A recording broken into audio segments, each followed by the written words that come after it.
Hello everybody, and welcome to another Top 5 Records video. Today I'm going to be talking about the 5 best albums from 1975, and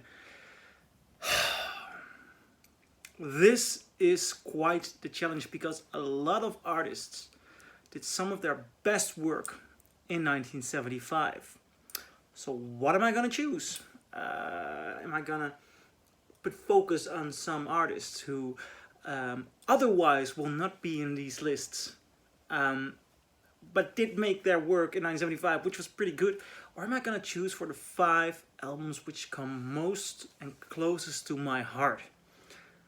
The last thing is what I did, and this is the list. There's No Place Like America Today by Curtis Mayfield.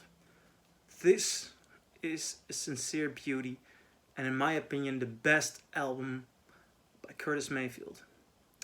Take a look at the cover art. What we see is a typical happy white American family from the 50s, and they are a billboard against the gray shape of the city and the gray people, mostly black people, in the front. Curtis Mayfield wants to tell us something with this album, and not only does the cover represent it, which is a beautiful piece of art, the lyrics and the entire tone of it represents that. There is an urgency to this album. It is, of course, brilliant, beautiful, soulful music, and Curtis Mayfield is the artist that kept on developing. I mean, his album Roots is brilliant, Superfly is brilliant, there's this live album by his, which is brilliant. He made so much good things. At the top of that, I would put this one. It's more complex, it's so incredibly melodic, and this is a rare, genuine masterpiece, which in other lesser years might have been on the #1 spot. But what is on a #1 spot? Well, first of all, I'm gonna go to the #4 spot, which is also an album in any other year. This could have been on the #1 spot. Wish You Were Here by Pink Floyd. This one is a smack in the face. It is cosmical. And why am I using the word cosmical? Because it is not of this planet. It's soundscape. It's atmospheres. I mean, to start off with Shine On You Crazy Diamond, which is one of Pink Floyd's best songs. Then they have Wish You Were Here, which is one of the world's most beautiful ballads. A song like Have a Cigar is on here. I love Have a Cigar. It's so good, and it's such a beautiful whole as an album. I mean, it is almost impossible to comprehend that Pink Floyd, starting in 1973, Dark Side of the Moon, which is, I mean, that's a career-defining album. Wish You Were Here, that's a career-defining album. Animals, the most awesome album. I wouldn't call it a career-defining album, 1977. But after that, 1979, The Wall, career-defining album. 3 career-defining albums in the 70s. If any of those albums would have been made and released by any other artist, it would have made those artists world famous, and we would still be playing their songs. Pink Floyd just kept having those moments, and Wish You Were Here, I mean, this is an epic masterpiece. Beautiful, beautiful. Now, this is the first UK pressing. I also have a first Dutch pressing, and the first Dutch pressings of Pink Floyd albums are usually pretty good. So is the Wish You Were Here one. If you can find the first UK pressing of this, damn, it's smoking. It's really good. #3. Again, an album that in any other year would have made the top spot. It's this masterpiece. Bob Dylan. Blood on the Tracks. I mean, this album had to grow on me. I have to say that. I was always convinced that Bob Dylan's best work was done in the 60s. just fell in love with albums like Blonde on Blonde, Highway 61 Revisited. 61? 51? 51? Damn, gotta get my numbers straight. Subterranean Homesick Blues, his second album. I just love the protest singer, the folk singer. This isn't folk anymore. This is a dark album about somebody who has to leave certain things behind. This is in a certain regard a breakup album. It's a sadder album, but damn, if somebody is at his best when he is sad, then it is Bob Dylan. The songs that are on here, I mean, he just keeps writing all-time classics. I mean, they just keep hitting you. Simple Twist of Fate, for example. I mean, Simple Twist of Fate. You know, I'm opening a box. I have here the Mobile Fidelity Sound Lab One Step, and side 3, Meet Me in the Morning, Lily Rosemary and the Jack of Hearts. Jack of Hearts, so good. Side 4, If You See Her Say Hello, Shelter from the Storm. Oh, that is so good. Bucket of Rain, it's also a pretty good song. Now, then you have side 1 and 3. It opens up with Tangled Up in Blue. Tangled Up in Blue, it's beautiful all-time classic. Simple Twist of Fate. Side 2, You're a Big Girl Now. I mean, something of this makes me cry. Idiot Wind. You're an idiot wind. It's so good.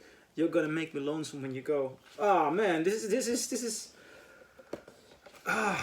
one of the great American albums. One of the great American albums.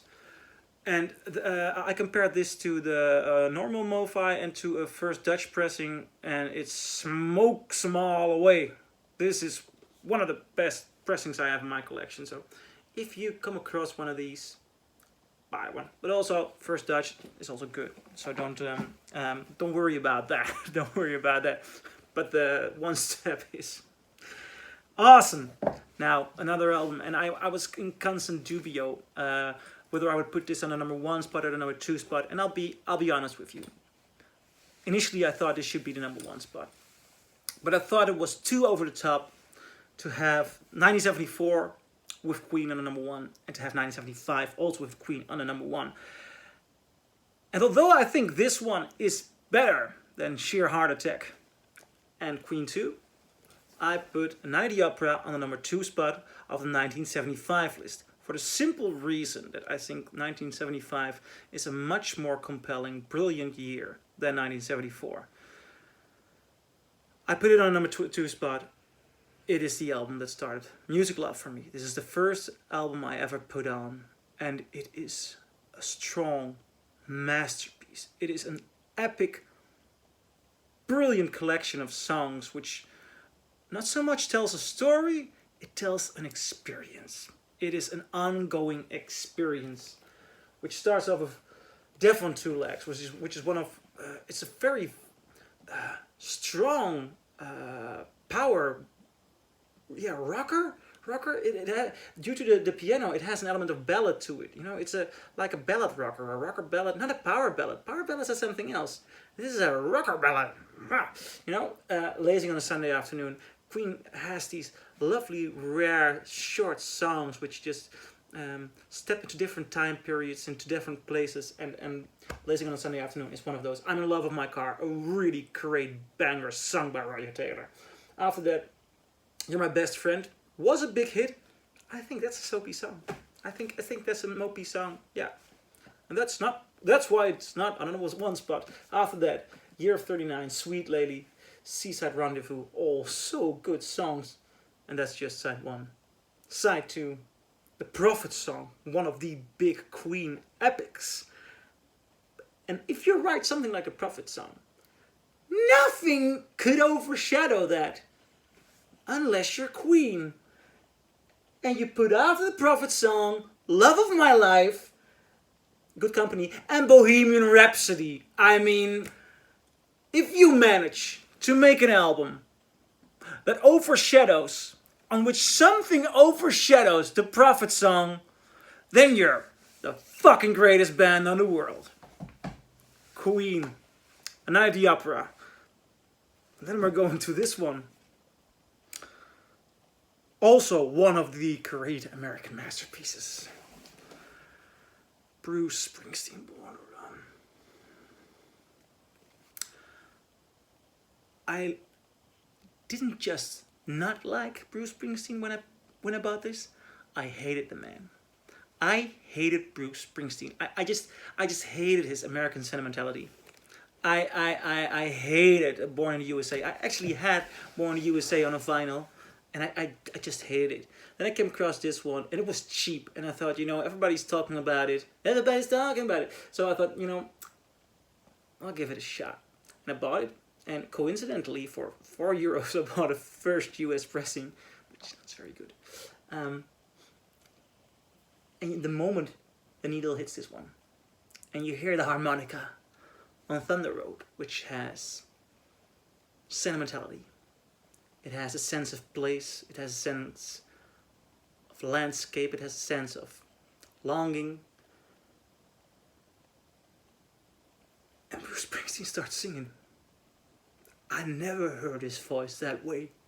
I never heard him being so convinced of what he was doing. This was someone who made sense, someone who had to tell something. And after that, you come on with 10th Avenue Freeze Out, BAM! Night, Backstreets, holy shit. Then Born to Run, I mean, one of the most powerful, energetic songs by Bruce Springsteen. One of the most powerful, energetic songs of the 70s. She's the One. It's a beautiful power ballad, Meeting Across the River. And then you end it off with, we're talking about epics. I mean, the Prophet song's an epic. Jungle Land, that's also an epic. Oh, wow, this album is hot. It's good. Bruce Springsteen is a genius. Oh, this is so good. And it's the #1 album from 1975. I'm curious, do you agree? Do you disagree? Leave a comment below. And I'm sure we're going to discuss this one because this is just the most extraordinary year. See you in another video.